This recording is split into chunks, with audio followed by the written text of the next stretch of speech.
Heart beat scan ఒక్క second లోనే world class 640 slide CT scan ఇప్పుడు మీ విస్టా ఇమేజింగ్ బంజారా హిల్స్ లో.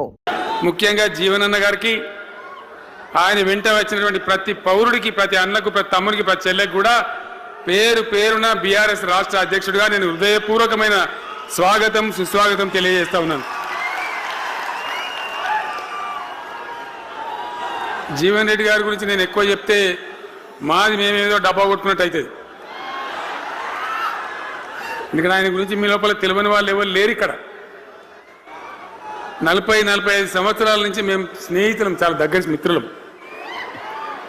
వారు చెప్పిన వారి ఉపన్యాసంలో భిన్న రాజకీయ సిద్ధాంతాల వల్ల విడివిడిగా పనిచేసినాం, కానీ మా స్నేహితంలో ఎప్పుడు లోపం లేదు. చాలా చాలా బాధలు, మంచి చెడ్డ సుఖాలని కలిసి పంచుకునే వాళ్ళం, అభిప్రాయాలు కూడా కలిసి పంచుకునే వాళ్ళం. బాబు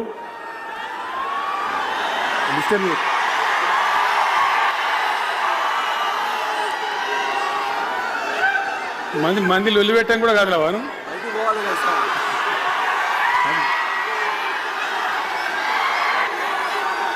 చాలా కలిసి పనిచేసినాం. ఆయనకుండే నిబద్ధత, ధైర్యంగా ప్రజా జీవితంలో పనిచేసిన పద్ధతి ఎంతమందికో చాలామందికి ఆదర్శంగా నిలిచినటువంటి వ్యక్తి.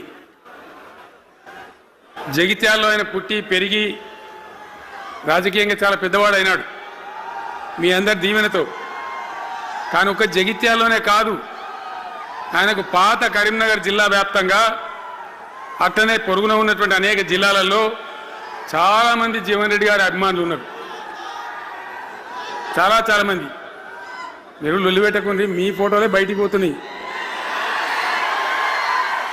అది లైవ్ టెలికాస్ట్ ఉంది, దానిలో మీ బొమ్మలు టీవీలో కనబడుతున్నాయి మీ ఇంటికాడ. లొల్లి పెట్టకుంది ఇక సెట్ అయిందా?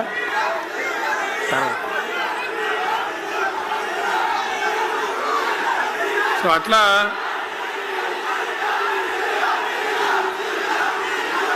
ప్లీజ్ ప్లీజ్ ప్లీజ్ చాలా విషయాలలో ఆయన ఎంతో మందికి ఆదర్శంగా నిలిచినాడు, పనిచేసినాడు. ఈ ప్రాంతం గురించి తన ప్రాణం పెట్టి పనిచేసినాడు. ఆయన మంత్రిగా ఉన్నా, ఇంకో హోదాలో ఉన్నా, ఎమ్మెల్యేగా ఉన్నా, ప్రతిపక్షంలో ఉన్నా తన ఏరియా అభివృద్ధిని ఏనాడు కూడా ఆయన విస్మరించలేదు. లేకపోతే అన్ని పర్యాయాలు మీరు ఎందుకు గెలిపించారు, ఎందుకంత గుండెల్లో పెట్టుకున్నారు? నేను ముఖ్యమంత్రి అయినా వారు ప్రజాప్రతినిధిగా కరీంనగర్లో జరిగినటువంటి సభకు వచ్చింది. అందరూ మాట్లాడిన చాలామంది, తను మాట్లాడుతూ ఒకటే మాట కోరిండు. అయ్యాక బోర్నపల్లి అనే కాడ గోదావరి మీద ఒక బ్రిడ్జ్ అవసరం మాకు, అది కంపల్సరీ కావాలి అంటే నేను ఇక ఓదాలు బిదాలని మర్చిపోయి ఏంది జీవన్న మళ్ళీ చెప్పండి అని చెప్పిండు ఆయన. వెంటనే అక్కడి నుంచి ఆదేశాలు ఇచ్చి 70-80 కోట్ల రూపాయలు మంజూరు చేసి ఆ బ్రిడ్జి అప్పుడు కట్టించినాం. తన యొక్క నియోజకవర్గం పట్ల, తన ఏరియా పట్ల, తన పరిసర ప్రాంతాల ప్రజల పట్ల ఆయన కనపరిచిన ప్రేమ అదంతా కూడా చాలా అద్భుతం. అందుకే ఆయనకు అంత మంచి పేరు కూడా ఉంది. అది నాకంటే మీకందరికి బాగా తెలుసు. ఈ మధ్య వీళ్ళందరూ తయారైంది కదా, ఎవరు అంటే సర్వేలు చేసి ఇస్తారు. జీవన్ రెడ్డి గారు బీఆర్ఎస్లో చేరితే ఎట్లా ఉంటుంది, ఏం కథ అని ఒక 2-3 వచ్చి సర్వేలు చేసింది. మీ నియోజకవర్గం కాదు, మీ నియోజకవర్గంలో ఆడం బాంబే పేలిపోయింది, దానిలో మాటనే లేదు. అసలు జగిత్యాల నియోజకవర్గం గురించి చర్చ లేదు. కానీ వాళ్ళు ఏం చెప్పినా సర్వే వాళ్ళు పక్కనున్న సొప్పదండి కావచ్చు, ధర్మపురి కావచ్చు, మేరిట్ల కొట్టుపల్లి కావచ్చు, ఇంకా చాలా కాన్స్టిట్యున్సీలు కావచ్చు, చాలా ప్రభావం ఉంటుంది జీవన్ రెడ్డి గారిది. ఒక అద్భుతమైనటువంటి దీంతో రాజకీయమైన ఇది వస్తుందని చెప్పి వాళ్ళు సర్వే చేసి చెప్పినారు. అది జీవన్ రెడ్డి గారికి ఉన్నటువంటి విశిష్టత. ఒక నియోజకవర్గానికో 10 మందికో కాకుండా తనకు ఏ హోదా లభించినా, ఏ హోదాలో పనిచేసినా చాలా బ్రహ్మాండంగా ఆయన ఇక్కడ ప్రాంతం కోసం తపన పడ్డాడు. ఒక ఉదాహరణ మీకు కనపడుతుంది. పేరు ప్రతిష్ట లేని వ్యక్తులు గ్రాడ్యుయేట్స్ కాన్స్టిట్యున్సీలో ఎమ్మెల్సీగా నిలబడితే గెలవరు. ఆయన శాసనసభ్యునిగా ఇక్కడ ఓటమి చెందినా ఇమ్మీడియట్గా మళ్ళీ ఎమ్మెల్సీగా పోటీ చేస్తే ఇక్కడ ఉండబడే విజ్ఞులందరూ కూడా బ్రహ్మాండంగా గెలిపించాను. ఎందుకు ఆ లొల్లి ఎందుకు అంటున్నా? అట్లా కాదు కదా, ఇక్కడ నేను మొత్తుకుంటున్నా, అక్కడ నువ్వు మొత్తుకుంటున్నావు, అర్థమవుతుందా?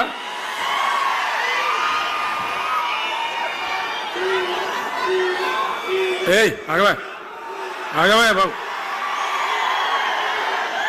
ఆవిడ ఇంకా ఊరేటోడు మనోడేనా? విజయసారావు మనోడేనా? మోపాయింట్ ఐడియా కూడా మనోడేనా? మన బుక్కుండా పెట్టు. ఇంత దూరం వచ్చి మనం ఇంత సభ పెట్టుకొని 4 విషయాలు ప్రజలకు చెప్పుకోవాలి కదా, మరి ఈ బట్టి అరుపులాడిస్తే ఏం లాభం?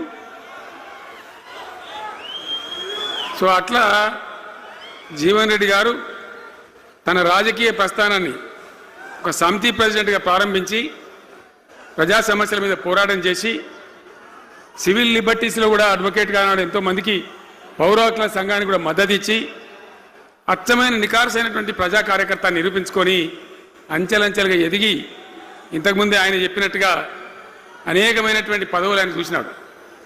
పదవులైన కొత్త కాదు, బ్రహ్మాండంగా శాసనసభ్యుని గెలవడం, మంత్రి పదవులు అలంకరించడం, అనేక రంగాలలో అనేక రకాలుగా పనిచేయడం అంతా కూడా మీకు తెలుసు.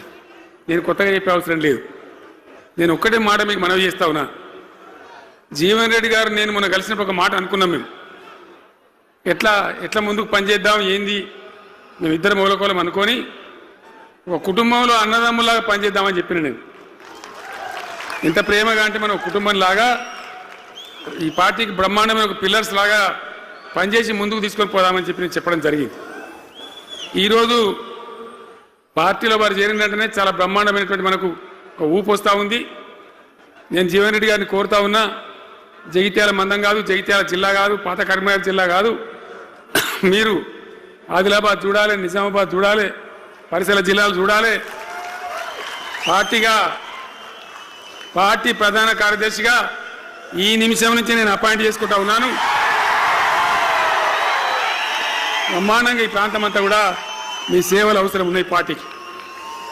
అదే కాదు, 600 ఏది ఏమైనా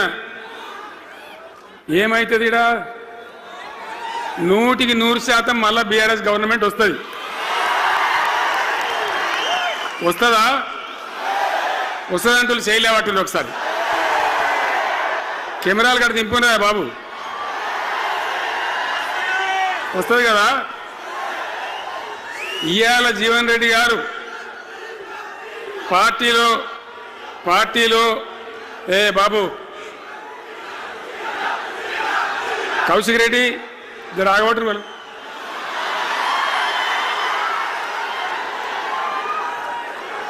పార్టీలో పనిచేసి పార్టీ కోసం సేవ చేయడమే కాదు, రేపు భవిష్యత్తులో బీఆర్ఎస్ గవర్నమెంట్ ఏర్పడిన తర్వాత కూడా బ్రహ్మాండమైన పదవిలో ఆయన అద్భుతమైన సేవలు మీ జిల్లా మొత్తానికి అందించబోతాడు.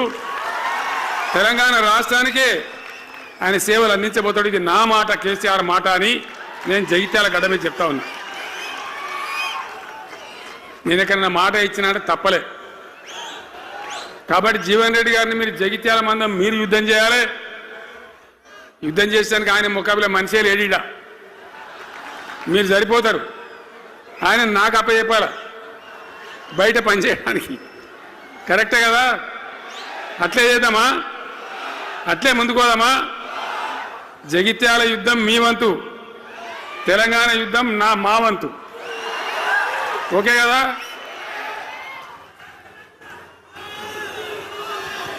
ఇప్పుడు ఏమైతుంది? ఏం కావాలి?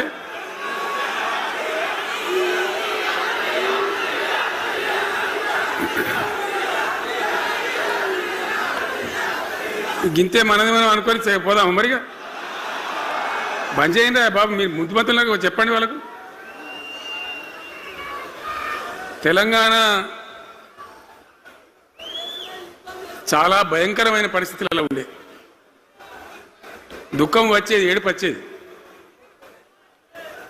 ఎమ్మెల్యేలుగా ఉన్నా ఏం చేయలేని పరిస్థితి. ఆగమాగం అడివేడివి కదా. ఎట్లా ఉండే తెలంగాణ మనం చూడలేదా? తెలంగాణ రాకముందు ఎంత భయంకరమైనటువంటి బాధలుండే, ఎంత కష్టం ఉండే. ఎవడన్నా తెలంగాణని మాట్లాడేవాడు ఉండనా? అసెంబ్లీలో అక్కడిక్కడ కాదు, అసెంబ్లీలో కూడా ఒక ఆయన పాపం ప్రణయ్ భాస్కర్ అని వరంగల్ ఎమ్మెల్యే ఉండే, ఏదో విషయంలో ఆయన మాట్లాడబోతే, తెలంగాణని మాట్లాడబోతే తెలంగాణ గిలంగాణ జాంతానే మాట్లాడదా, ఏది అసెంబ్లీలో తెలంగాణ అనద్దు అని నిషేధం.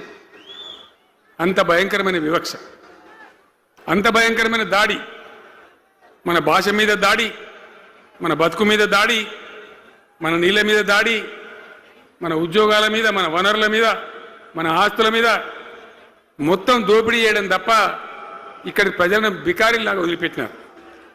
రైతాంగం ఆగమాగం అయిపోయి చెట్టుకోలు గుట్టకోలు అయిపోయింది. ఇంత ఎస్ఆర్ఎస్పి కాలువ ఉన్నటువంటి మెట్టిపల్లి, జగిత్యాల, సొప్పదండి ఇట్లాంటి ప్రాంతాల నుంచి కూడా దుబాయ్కి, బొంబాయికి వలసలు.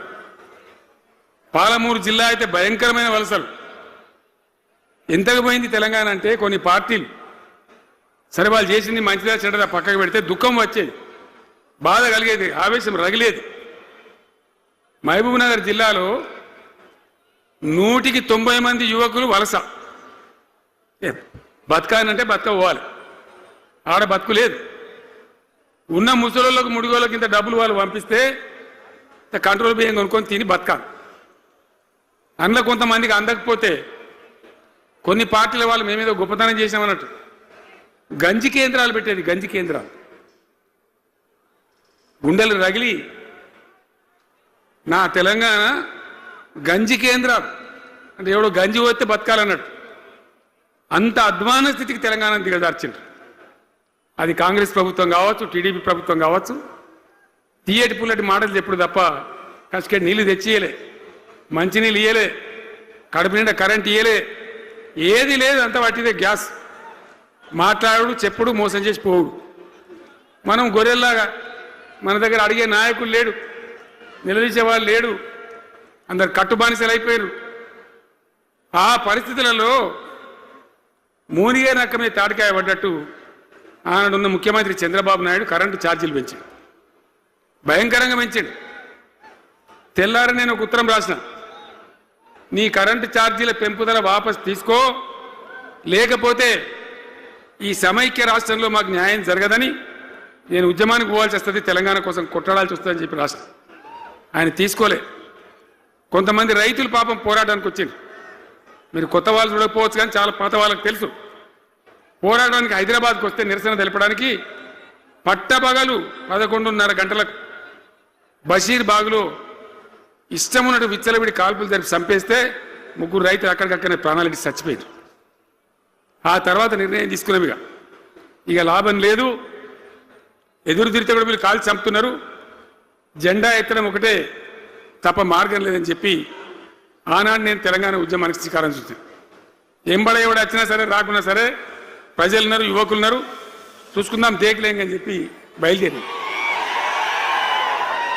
బయలుదేరితే ఎక్కిరిచుడు, ఏ వీడు పక్కపేదడు కేసీఆర్ గారు ఎవడో బొడి చేసి చంపేస్తాం అని ఒకడు మాట్లాడు, ఇది మగల పుట్టింది పుబ్బల పోతుంది ఇంకోడు మాట్లాడు, యాడికెళ్ళైతే హైదరాబాద్ తెలంగాణ వీడు దుకాణం పెట్టినది ఇంకోడు అనడు, నానా రకాలుగా అవమానపరిచేటువంటి మాటలు మాట్లాడు.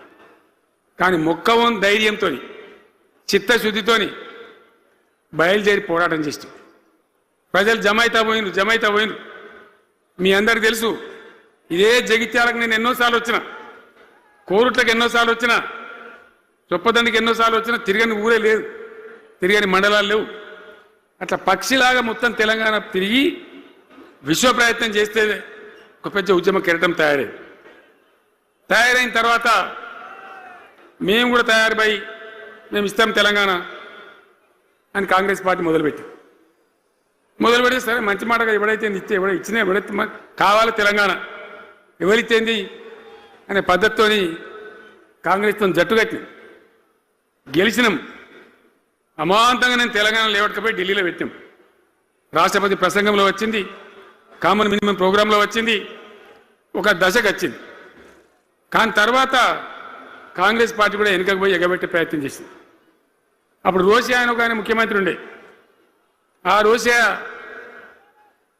14F అని ఒకటి తీసుకొని వచ్చాడు. హైదరాబాద్ సిటీలో మనోళ్ళకి ఇక పోలీస్ ఉద్యోగం, సెపరేట్ ఉద్యోగం కూడా దొరకదు. అప్పుడు నాకు తిక్కరేగిందిగా. నేను బతికుండగానే ఉద్యమం నాటిపోయిన నాయకుడు నేను బతికుండగానే ఇక వీళ్ళు ఇట్లా F-15, E-15, R-15 తెస్తే ఇంకేం మిగులుతుంది, సావో రేవో తేల్చుకోవాలని చెప్పి ఆ రోజు నేను శపథం కట్టిన. ఉద్యోగ గర్జన చేసి సిద్దిపేటలో కేసీఆర్ సచ్చుడో తెలంగాణ వచ్చుడో ఈ తల్లి ఆందకనే మంచిగా దేకలేంగా అని చెప్పి ఆ శపథం చేసి ఆనాడు ఆమరణ నిరాహార దీక్షకు బయలుదేరితే మొత్తం తెలంగాణ అల్లకల్లోలమైంది. మీరు కూడా ఎక్కడో అక్కడ వందల వేల గ్రామాలలో టెంట్లు, లులులు, పార్లమెంట్లో అల్లకల్లోలం, ప్రజలంతా గందరగోళం చేస్తే అప్పుడు ఒక ప్రకటన ఇచ్చింది. చిదంబరం అంటే ఆయన వచ్చి హోంమంత్రి, తెలంగాణ ఏర్పాటు చేస్తామని నువ్వు దీక్ష బంద్ చేయి. నమ్ముతాం కదా, కేంద్ర హోంమంత్రి చెప్పినాక మరి నమ్మాలి కదా. దీక్ష బంద్ చేసినాం. తెల్లారి ఆంధ్రోలు మొత్తం రాజీనామాలు డ్రామా. 3వ రోజుకి మళ్ళీ వెనక్కి వెళ్ళిపోయింది. మళ్ళీ అప్పుడు జేఏసీ తయారు చేసి అన్ని పార్టీలను పెట్టి నానా తంటాలు పడి మళ్ళొక 3.5 ఏళ్ళు భయంకరంగా కొట్లాడితే మీరందరూ ఎక్కడి వాళ్ళు అక్కడ ఆశీర్వచనం ఇస్తే మీ ప్రేరణతోని, మీ స్ఫూర్తితోని చివరికి తెలంగాణ రాష్ట్రం వచ్చింది కదా. వచ్చిన తర్వాత మీరేం చేసినారు? దీని మంచో చెడనో చూసే బాధ్యత నీకే అని చెప్పి నాకు అప్పచెప్పి పని మొదలు పెట్టాలి. ఎట్లా కొత్త కుండలో ఈగ వచ్చినట్టు. దీని ఆర్థికం తెలియదు, కథ తెలియదు. చాలా చాలా కష్టమైనటువంటి క్లిష్టమైన పరిస్థితి. అంత అలకటి పని కాదు. ఏం చేయాలా? ఎక్కడికక్కడ పెద్ద భయంకరమైనటువంటి బాధ, చాలా ఇబ్బంది. ఇదే జిల్లాల చాటిపల్లి ఉంటుంది, చొప్పదండి మండలంలో జిఆర్ రెడ్డి గారు అని చెప్పి పెద్ద ఆర్థిక శాస్త్రవేత్త. ఆయన బీహార్లో పనిచేస్తూ ఉండే. నేనే స్వయంగా జిఆర్ రెడ్డి గారికి ఫోన్ చేసి, అన్నా మన సొంత రాష్ట్రం వచ్చింది, మనం బాగు చేసుకోవాలి, మీరు రావాలి అని పిలిపించుకొని అట్లాంటి వాళ్ళందరినీ సమూహపరచుకొని ఒక ఎజెండా వేసుకొని బయలుదేరి. అంతకుముందు సమైక్య రాష్ట్రంలో మొత్తం తెలంగాణ చెరువులు నాశనం చేసింది. కాకతీయ రాజులు తవ్వించిన చెరువులు ఉండే మనకు బ్రహ్మాండంగా ఒక 75-80 వేల చెరువులు ఉండే. ఆంధ్ర పాలకుల సమైక్య పాలనలో మొత్తం నాశనం పట్టేసిండ్రు, కబ్జాలు పెట్టిండ్రు, నాశనం పట్టిండ్రు. చివరికి 40-44 వేల చెరువులు ఉండే. ఎక్కడ మొదలు పెట్టాలి, ఎవరి పేరు పెడితే బరకత అవుతుంది అని ఆలోచించి ఏ కాకతీయ రాజులైతే మనకు అన్నం పెట్టినరో వాళ్ళ పేరుతో ఇది బాగా చేయాలని చెప్పి మన మొట్టమొదటి కార్యక్రమం మిషన్ కాకతీయ. ఎందుకు మిషన్ కాకతీయ? ఆ చెరువులో దరిద్రం వదిలిస్తే, వాటిని బందోబస్తు చేస్తే, వాటిలో నీటి నిల్వ సామర్థ్యం పెరిగితే గ్రౌండ్ వాటర్ పెరుగుతుంది, బోర్లు బాగా నీళ్ళు వస్తాయి. కాబట్టి అక్కడి నుంచి ప్రారంభించి చేసినాం. అది కూడా తెలంగాణ ప్రజలు, రైతులు ఒక ఉద్యమంలాగానే చేశారు. మట్టి తీసుకొని పోండి, సారవంతంగా ఉంటుంది, మీ పొలాలలో పోసుకోమంటే లక్షల ట్రాక్టర్ల మట్టి తీసుకొని పోయింది తెలంగాణ రైతాంగం. అన్ని గ్రామాలలో ఒక విప్లవం లాగా ఆ మట్టి తీసుకొని పోయి వాళ్ళ భూములలో పోసుకొని కూడా బ్రహ్మాండంగా చేసింది. అక్కడి నుంచి మొదలుపెట్టినటువంటి ప్రస్థానం 10 ఏళ్లలో ఎన్ని చేసినామో మీరు చూసారు. బట్టి మాటలు మాట్లాడు, గప్కాలు కొట్టుడు కాకుండా నేను ఒక్కటే మాట మిమ్మల్ని అడుగుతున్నా, మీరందరూ కూడా చూసారు. శాసనసభలో నిలబడి ఈ రాష్ట్ర చరిత్రలో ఎవడన్నా ఒక ముఖ్యమంత్రి ఈ 5 ఏళ్లలో మిషన్ భగీరథ కంప్లీట్ చేసి ప్రతి ఇంటికి నల్లా పెట్టి మంచినీళ్ళు ఇవ్వకపోతే మల్ల తేపకు నేను నిలవడం, ఓట్లు అడగం అని చెప్పిన ముఖ్యమంత్రి ఎవరన్నా చూసినామా? నేను చెప్పిన మాట అసెంబ్లీలో నిలబడి చెప్పి ఆ 5 ఏళ్లలో మిషన్ భగీరథ నీళ్లు తెచ్చి 100% కులం మతం సంబంధం లేకుండా తండాలు, మారుమూల పల్లెలకు కూడా ప్రతి గ్రామానికి ట్యాప్ పెట్టి, ప్రతి ఇంట్లో ట్యాప్ పెట్టి మంచి స్వచ్ఛమైనటువంటి నీళ్ళు తెచ్చిచ్చింది. 5 ఏళ్ళు నడిచింది, నడవలే? మిషన్ భగీరథ నీళ్ళు పుష్కలంగా రాలే? ఏమైనా రాలేదా? వచ్చినాయా? మరి ఇప్పుడు ఏం రోగం పుట్టింది నాకు అర్థం కాదు. ఇప్పుడు ఎందుకు గుంటుతుంది అది? ఎందుకు నీళ్ళెత్తలేవు? వస్తున్నాయా ఇప్పుడు? మరి ఏం చేయాలా? లాగులు వలిగేదాకా చంపాలే.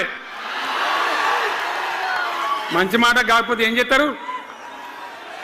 మంచిగా కట్నే ఇల్లు పెట్టిపోయి కదా, 5 ఏళ్ళు నడిచింది కదా, మరి మీకేం బీమారీ వచ్చింది నాకు అర్థం కాదు. ఇంతింత పొడుగు మాటలు మాట్లాడుతుందా? అడ్డం పొడుగు మాట్లాడుతుందా? పొద్దున్న లేతే కేసీఆర్ చావాలి, నువ్వు 1000 జన్మలు ఇచ్చినా నేను చావనా కొడుకు అనుకుంటున్నావు.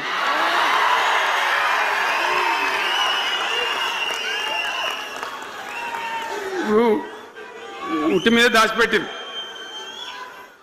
మన ఇళ్ళలో దాతారు కదా, ఏది ఉట్టి ఉట్టి అని ఉంటుంది. ఇప్పుడు మీకు తెలుసో లేదో కానీ ఇప్పుడు ఈ మధ్యలో ఫ్రిడ్జ్లు మోపిన మునుపు ఉట్టి అనేది ఉంటుండే. ఎండిపోయిన చేపలోకి నీ రొయ్యలో అబ్బాయి ఉంటే వరుగులు ఉంటే దానిలో పెడుగురు. పిల్లికి అందదా ఉట్టి, కింద కూసుకొని శాపం పెడతా ఉంటుంది. తెగాలే పడాలి, తెగాలే పడాలి. పిల్లి శాపానికి ఉట్టి తెగుతుందా? మరి విధవారు కేసీఆర్ చావాలంటే కేసీఆర్ దత్తడా? మీ దీవెన మీ ఆశీర్వచనం ఉంటే జీవన్ రెడ్డి గారు అన్నాడు, నాకు 75 ఏళ్ళు వచ్చినాయి. జీవన నేను చెప్తున్నా, నాకు కూడా 72 వచ్చినాయి. నీ వెనకనే నేను కూడా లైన్లోనే ఉన్నా. నేను ఒక్కటే మాట చెప్తున్నా, ఈ మా దేశభక్తి శ్రీనివాసేమో నాకు ఇంత పెద్ద కట్ట రాసి ఇచ్చాడు, నువ్వు మాట్లాడాలి ఇవన్నీ. అవన్నీ కాదు. ఇక్కడ దరిద్రం పోయేదాకా, ఇక్కడ టాప్ టు బాటం అన్ని వర్గాల ప్రజలు ఇది మా తెలంగాణ, మేము గర్వంగా బతుకుతాం, సంతోషంగా బతుకుతాం, అన్ని వర్గాల ప్రజలు తలెత్తుకొని వచ్చేదాకా మనం సేవ చేయాల్సిందే, చివరి శ్వాస దాకా కూడా చేయాల్సిందే. తప్పనే తప్పదు. బ్రహ్మాండంగా ముందుకు తీసుకొని పోవాలి. మీరు కూడా నాకు 75 వచ్చిందే కాదు, ఇవాళ మీరు 50-25 ఏళ్ళు తగ్గిపోయింది మీ వయసు. అంత యువకునిలాగా అంత ఉత్సాహంగా ముందుకు దూసుకొని పోదాం. తెలంగాణ ఎట్లా మంచి దాని సంగతి చూద్దాం. ఇప్పుడు అన్నీ ఒక పొదరిల్లాగా చేసినాం. కరెంటు చక్కగా ఉండేనా కేసీఆర్ రాకముందు? కరెంటు ఉండేనా? కేసీఆర్ ఉన్న రోజులు మంచిగా ఉండేనా? మరి మళ్ళీ ఇప్పుడు ఏం రోగం వచ్చే, ఏం బీమారు వచ్చే? కరెంటు కాకెత్తుకొని పోయిందా? ఆనాడు 7000 మెగావాట్లుంటే ఒక ఏడాది లోపల మంచిగా చేసి 24 గంటల కరెంట్ ఇచ్చినాం, ఒక క్షణం కూడా పోకుండా. ఎప్పుడైనా రిపేర్ అవుతుంది తప్ప, టెక్నికల్ ప్రాబ్లం అవుతుంది తప్ప పోకపోతుండే. అంత మంచి పవర్ సప్లై చేసినాం. దాని తర్వాత యాదాద్రి, భద్రాద్రి ఇంకా చాలా కొత్త సబ్స్టేషన్లు నిర్మాణం చేసినాం, జనరేటింగ్ స్టేషన్లు పెట్టినాం, 20,000 మెగావాట్లకు తీసుకొని పోయినాం. ఏది దరిద్రులకు రాజ్యం అప్పయ్యే ముందు 20,000 మెగావాట్లకు తీసుకొని పోయినాం. మరి ఏం రోగం వచ్చింది? ఏం బీమారి వచ్చింది? ఎందుకు ఇబ్బంది పెడుతున్నారు?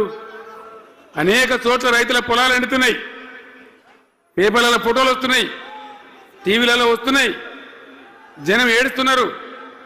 ఎందుకు ఈ బాధ కలుగుతూ ఉంది?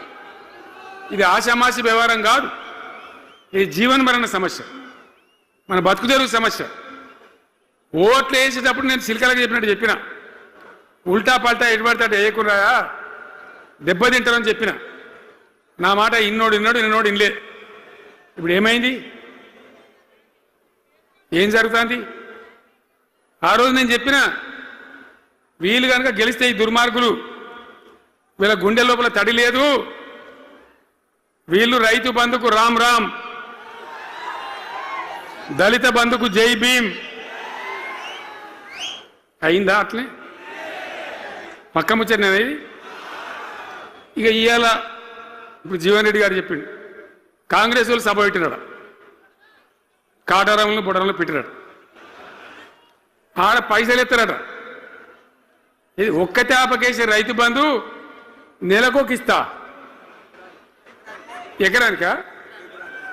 అంటే 2 నెలలకు ఒక ఎకరానికి అంతేనా? 6,000 వేసినాం, మా అంతా సిపాయిలేరని బొచ్చ కొట్టుకుంటారు. ఆనాడు ఎట్లా పడేది రైతు బంధు? 10 రోజుల గ్యాప్లో మొత్తం రైతులకు వచ్చేసింది. టంగ్ టంగ్ మన సెల్ ఫోన్ మోగుతుండే మంచిగా టింగు టింగున పోయి బ్యాంక్ దగ్గర తెచ్చుకుంటుండే. ఎక్కడ పోయి మరి ఏం మాట్లాడిండ్రు? ఉరుకుని బ్యాంకులో పోయి 2 లక్షలు 3 లక్షలు లోన్ తెచ్చుకోండి. తెల్లారే ఆనాడే సంతకం పెడతాం, లోన్లన్నీ మాఫీ అయినాయా?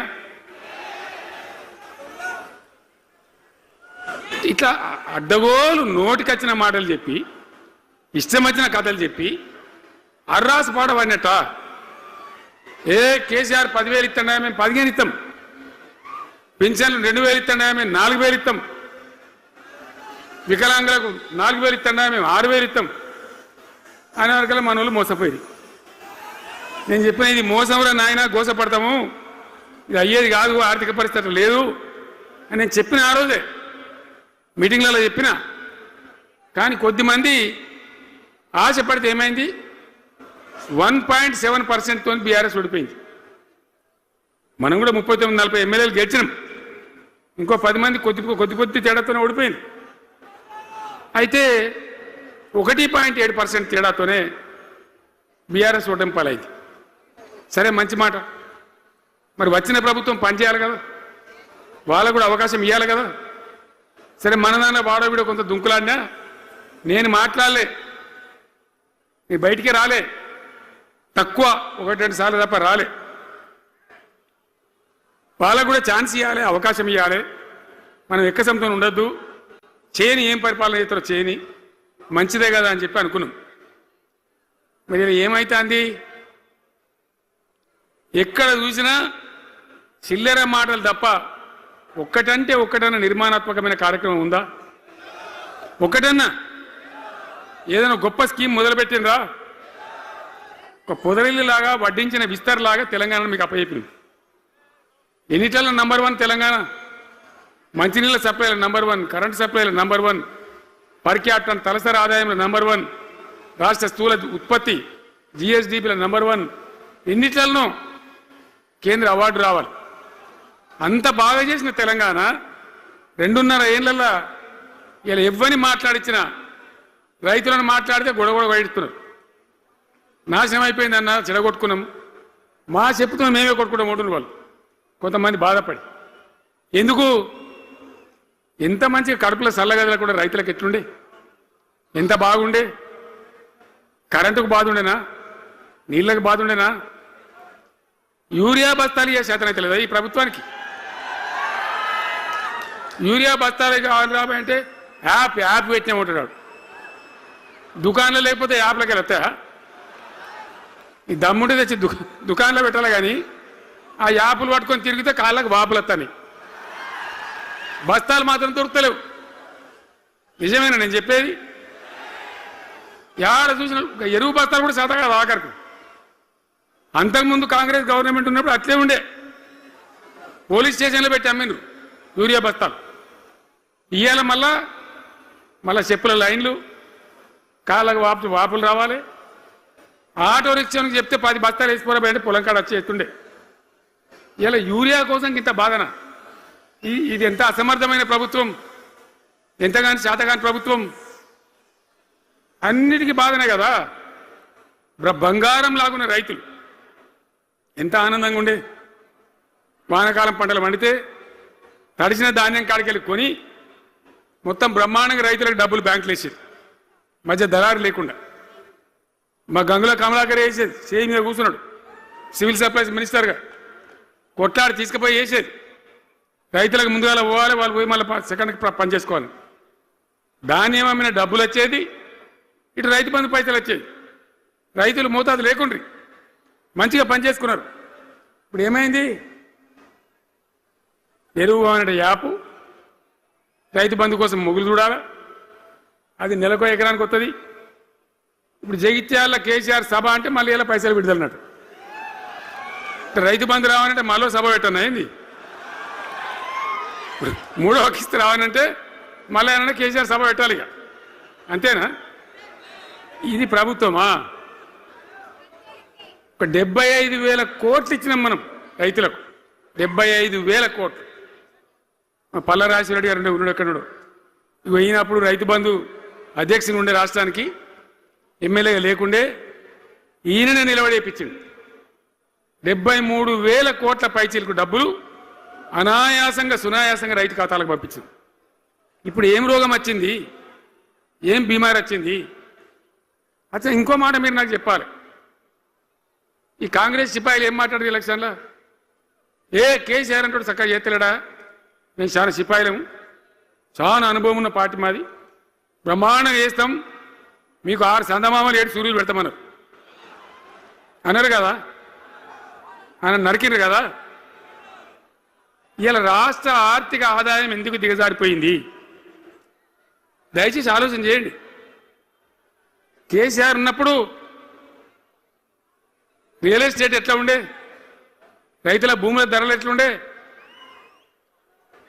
హైవే పక్కకుంటే 2 కోట్లు 3 కోట్లు, డాంబర్ రోడ్ పక్కకుంటే ₹1,00,00,000 ధీమా ఉండే రైతులకు.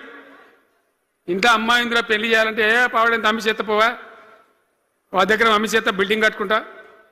ఈరోజు అమ్మేటోడు ఉన్నాడు కానీ కొనేటోడు లేడు. నిజమేనా ఈ మాట? నిజమా కాదా? ఏమైంది మరి? ఏం రోగం వచ్చింది? రాష్ట్రంలో ఏ వాళ్ళని మాట్లాడించినా, ఎవరిని అడిగినా ఇదే బాధ. ఈ విధంగా రైతుల భూముల ధరలు పడిపోయినాయి, రాష్ట్ర ఆర్థిక పరిస్థితి పడిపోయింది, మంచినీళ్ళకు గోసపడాలి, రైతాంగం అన్నిటికీ గోసపడాలి. ఇవాళ మక్కలండి, మక్కలు వచ్చినాయి, పెడితే కొంటమని చెప్పి, కొనకపోతే కొనమని చెప్పుంది. ఈ శాతగాని దొంగతనం ఎందుకు? లోపల అధికారులకేమో కొనకూడదని చెప్తుంది, మీది కొంటమని చెప్తుంది. మక్కలు కొనే ధీమా ఉందా? ఇవాళ కొంటుండ్రా? వడ్లు కొంటుండ్రా? కొనకపోగా మళ్ళీ ఇంకా బోనస్ ఇస్తామని ఒక బోగస్ మాట. ఎవరికైనా నచ్చిన బోనస్ వస్తుందా? వాటిదే బోనస్, అంత బోగస్.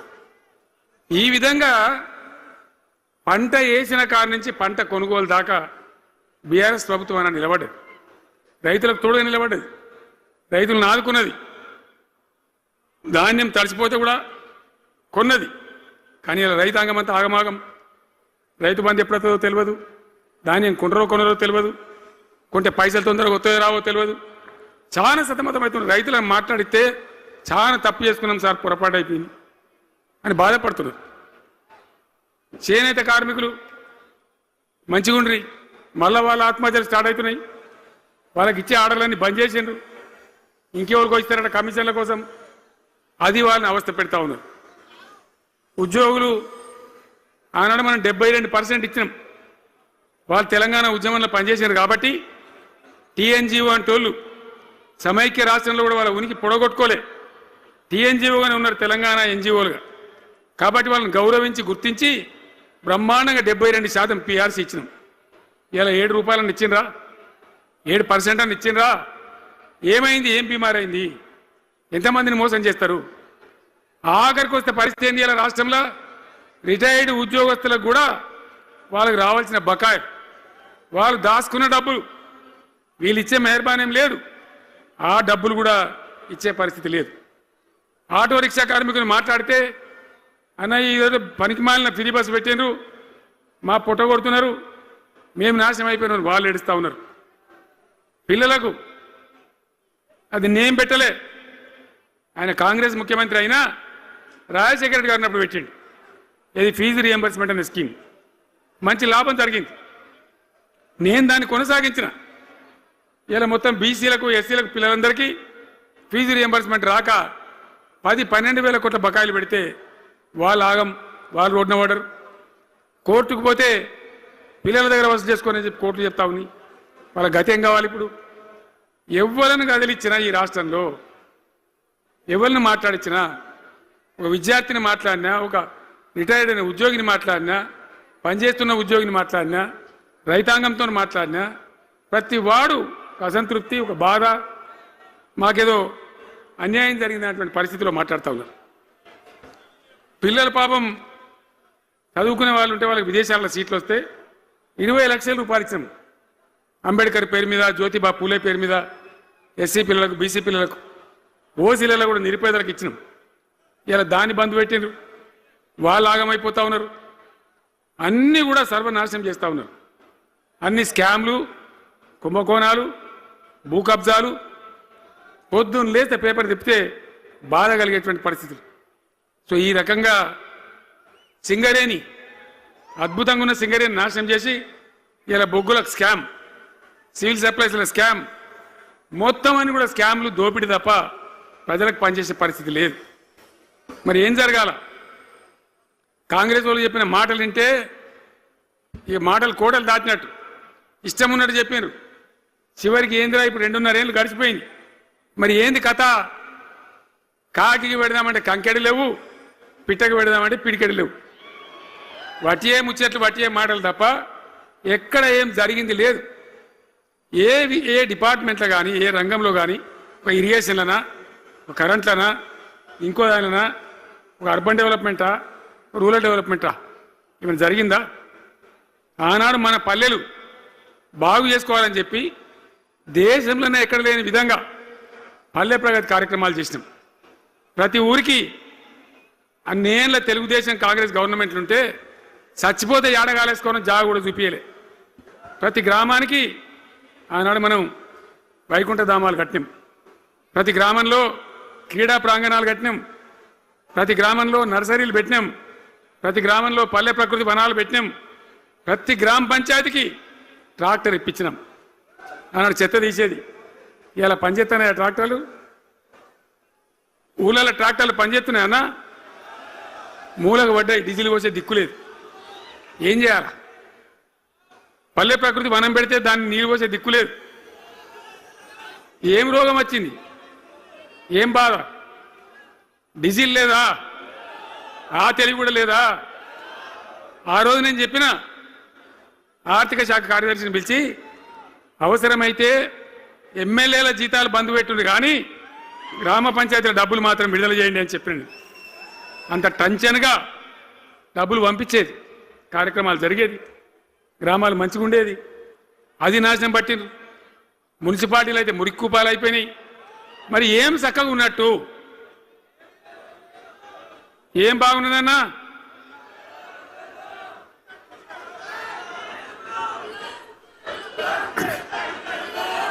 అందుకే జీవన్ రెడ్డి గారు లాంటి సీనియర్ నాయకుడు, అనుభవం ఉన్న వ్యక్తి నోటికెళ్ళి ఏం మాట వచ్చింది? కాంగ్రెస్ పోవాలి, బీఆర్ఎస్ రావాలి. ఎందుకు వస్తుంది ఆ మాట? వాటికనే వస్తుందా? బాధ్యత లేకుండా వస్తుందా? ఏది చూసినా కూడా చక్కదనం లేకపోతే, పొద్దున్న లేతే దోపిడి తప్ప ఇంకోటి లేకపోతే ఎందుకు ఈ పరిస్థితి వస్తుంది? రాష్ట్ర ఆర్థిక పరిస్థితి నాశనం, ఉద్యోగస్తులు ఆగం, రిటైర్డ్ ఉద్యోగస్తులు ఆగం, విద్యార్థుల జీవితాలు ఆగం, ఆటో కార్మికుల జీవితాలు ఆగం. ఎవరు చక్కగా ఉన్నాడు? సంతృప్తి ఎవరున్నారు? ఏం జరుగుతూ ఉంది? ఇది ఈ రాష్ట్రంలో ఉన్న పరిస్థితి. ఇక నేను చెప్పానంటే తెల్లారిదాకా చెప్పచ్చు. నేను ఒకటే మీద మనవి చేస్తా ఉన్నా, ఖచ్చితంగా మళ్ళా ఎట్టి పరిస్థితులలో ఎవరు ఏమన్నా సరే ఖచ్చితంగా రావాలి. ఇంకా ఈ అందానికి ఒకటి బోడముండ హైడ్రాని తెచ్చిపెట్టింది. దానికి ఆ హైడ్రాకు ఆ పిసిసి ప్రెసిడెంట్ అనుకోడు ఆయన, కాంగ్రెస్ కమిటీ అధ్యక్షుడు, ఆయన నిజామాబాద్లో పోయి చెప్తుండు, హైదరాబాద్లో హైడ్రా, నిజామాబాద్ కూడా తెత్తాం బిడ్డ, నిజామాబాద్లో నిడ్రా, రేపు జగిత్యాలలో కూడా జిడ్రా అంటాడు. ఇక అది ఏం కావాలి? మొత్తం పేదల కొంపలని కూల్చుడేనా? కేసీఆర్ రాజ్యానికి వచ్చినప్పుడు 3.5 లక్షల మందికి పేదలు ఎక్కడ ఉన్నారో అక్కడనే పట్టాలు ఇచ్చినాం. వాళ్ళని ఆగం చేయకుండా పాపం గరీబోళ్ళు 3.5 లక్షల కుటుంబాలకు హైదరాబాదు చుట్టుపక్కల వేరే పట్టణాల్లో కూడా పట్టాలు ఇచ్చిన వాళ్ళని బతకనిచ్చిన. ఇలా ఏం కూలగొట్టుడు? అది పుస్తకాలు కూడా తీసుకుని పోరాలు చదువుకునేటి అంతే గిరితమా? నేను ఒక్కటే మాట మనవి చేస్తా ఉన్నా, గ్యారంటీగా బీఆర్ఎస్ గవర్నమెంట్ వచ్చేది ఖాయం. మొట్టమొదటి రోజులనే ఈ ఐటా అంటోని ఎత్తి అవతల వరేస్తామని చెప్పి నేను మనవి చేస్తా ఉన్నా. తీసేయన్న దాన్ని, ఐటాన్ని తీసేయనన్నా? పక్క మాటనా? మళ్ళా మొదలు పెట్టిరా? ఇక జరాగు 5 నిమిషాలు అది అయిపోతుంది. హైడ్రాని పీకేసి మొదటి సంతకంతోనే తీసి చెరువులో వాడేస్తాం దాన్ని. ఇప్పుడు మనం చేయలేని 46,000 చెరువులు మంచిగా చేసినాం. ఏమన్నా గుడిసె కూడా కొనుకొచ్చామా, ఇల్లు కూడా వచ్చామా? ఇదేమి ఇచ్చేంతరం నాకు అర్థం కాదు. మూసి అని దాని ఎంబడి వాడారు, దానికి ఆడ గరీబులు ఉంటారు పాపం. మూసి ఎంబడిన గరీబులను వాళ్ళని ఏమి ఏడిపించడు? పొద్దున్న లేతే వాళ్ళు నిద్ర పోకుండా వాళ్ళ కంటి మీద కొనుక్కు లేకుండా అది ఎవరు చేసే ప్రాజెక్ట్ అయ్యేది కాదు, పీకేది అవుతుందా? 15,000 ఇల్లు కూడా కొడతారట. ధర్మమేనా అది? ఈ రకంగా ఒక పనికి మాలిన హైడ్రా తెచ్చి మూసి అది చెయ్యాలి, మూసి మంచిగా చేయాల్సిందే వద్దనే వాడు అన్నాడు. అన్ని వేల ఇల్లు కూడా కొట్టడం ఎందుకు నాకు అర్థం కాదు. అలా ఏం లేదు, భూములు కబ్జా పెట్టే రియల్ ఎస్టేట్ దందా తప్ప దానిలో ఏం లేదు. మూసి ప్రజల కోసం కాదు, నగర ప్రజల కోసం కాదు, ఈజీగా చేయగలిగిన దాన్ని, మామూలుగా చేయగలిగిన దాన్ని నాశనం పట్టి దాన్ని కథం పడతా ఉన్నా. ఏది చూసినా కూడా ఒక రకమైన దోపిడీ, ఒక రకమైనటువంటి గుండాగిరి, అరాచక వ్యవస్థతో ముందుకోతున్నారు తప్ప ప్రజా సంక్షేమాన్ని కాంక్షించి ఒక్క స్కీమ్ కూడా రాలే. ఇరిగేషన్ ప్రాజెక్టులు అన్ని పండబెట్టింది. ఏం రోగం? ఒకనాడు కాకతీయ కాలువ మీద, మన వరద కాలువ మీద మోటార్లు పెడితే ఏం కోసాది? మా శంకరెడ్డి చెప్తా ఉండే ఇంతకుముందు, 1000 మోటార్లు పెట్టుకుంటే వచ్చి కోసుకపోదురు, లారీలకు మోటార్లు ఎత్తుకపోదురు. ఇదే వరద కాలువ మీద కేసీఆర్ నన్ను రోజులు ఎవడన్నా మాట్లాడిందా? మాట్లాడలే. చివరికి ఏం చేసింది మీరు మంచిగా వినాలే. వీళ్ళు మామూలు పని చేస్తలేరు, మన జీవితాలకే బాంబులు పెడుతున్నారు. ఆ రోజు కూడా నరేంద్ర మోడీ ప్రధానమంత్రిగా ఉండే ఆయన ఏం చేసిండు? కరెంటు మోటార్లకు మీటర్లు పెట్టాలి, నువ్వు పెట్టాలి కేసీఆర్ అని నా మీద ఒత్తిడి. నేను చెప్పిన నా పానం పోయినా సరే, సచ్చినా సరే నేను మీటర్ పెట్టా అని చెప్పిన. పెట్టలే. 30,000 రూపాయలు కట్ చేస్తే నీకు అన్నాడు. కట్ చేసిండు. రాష్ట్ర ప్రభుత్వానికి వచ్చేటువంటి ఆదాయం 30,000 కోట్ల రూపాయలు వదులుకొని కూడా తెలంగాణని నేను కరెంటు మీటర్ పెట్టనియలే. నేను ముఖ్యమంత్రి ఉన్నాను రోజు. ఇవాళ ఏం చేసింది తెలుసా వీళ్ళు మీకు? మీకు తెలియలే, మీరు అమాయకులున్నారు. ఢిల్లీకి పోయి ఒప్పుకున్నారు. ఒప్పుకొని ఏం చేశారు? అయ్యా బాంచని మీటర్లు పెడతాము, మాకు ఆ పైసలు ఇయ్యండి, కేసీఆర్ వద్దన్నాడు కదా మేము తీసుకుంటాము అని ఆ డబ్బు తీసుకొని వీళ్ళే ఈ గవర్నమెంట్ పై సంతకం పెట్టి ఇప్పుడు మొదలైతే ఇక ఇప్పుడు వస్తాయి మీటర్లు. ఎదుర్కొందామా? మీటర్ల ఎదురుపాటును యుద్ధం చేద్దామా? కొట్లాడదామా? ఏమన్నాం మనం? నాకు అర్థం కాదు. రైతులు మంచిగా ఉండాలి, వ్యవసాయం మంచిగా ఉండాలి, పల్లెలు బాగుండాలి, వృత్తి పనులు బాగుండాలి. ఇప్పుడు యాదవులకు ఒక గొర్రెలు ఇప్పించినాం. ఇప్పుడు వస్తున్నాయా గొర్రెలు? వినబడతలేదు. బంద్ అయినాయా? ఎందుకు బంద్ అయినట్టు? మరి దానికి ఏం రోగం వచ్చే? మరి ఎవరికి ఇచ్చినట్టు? చేపలు పట్టే వాళ్ళ కోసం చేప పిల్లలు వేసినాం, ఇప్పుడు వేస్తాను రా. మరి ఎవరికి చేసినట్టు?